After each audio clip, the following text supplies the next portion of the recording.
आपल्या मुंबई उच्च न्यायालयाचे न्यायाधीश होते जस्टिस R.D. धानुका. त्यांना एक कॉल आला की मी SBI बँकेतनं बोलत आहे आणि तुमच्या पेन्शनच्या डिटेल्ससाठी काही गोष्टी व्हेरीफाय करायच्या आहेत. तर व्हेरीफाय करण्यासाठी त्यांनी माहिती देत गेले आणि माहिती द्यायच्या ओघामध्ये त्यांनी पटकन काहीतरी अशी माहिती दिली की लगेच त्यांच्या खात्यातनं 50,000 रुपये गेलेले आहेत.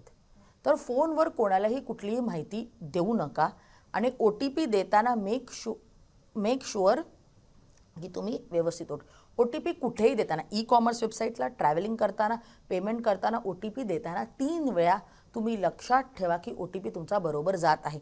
हे बघा, याच्यामधनं जास्तीत जास्त काय होतं, तुमचे फायनान्शियल फ्रॉड्स होतात, तुमचे पैसे खूप जात आहेत आणि ते पैसे परत येण्याकरता तुम्हाला खूप मोठं एक प्रोसेस करायला लागतं. फॉर एक्झाम्पल, आता तुमचे जर आपण समजू 200 किंवा 300 रुपये गेले, 200 किंवा 300 रुपये गेले, तर त्या 300 रुपयासाठी तुम्ही हा सगळा खटाटोप करणार नाही आहात, हे नॅचरल आहे. तो जास्तच तुमचा खर्चिक ठरेल, पण तुम्ही हा करणार नाहीत. पण त्या 300 रुपये जाण्यामध्ये तुम्हाला किती मनस्ताप होणार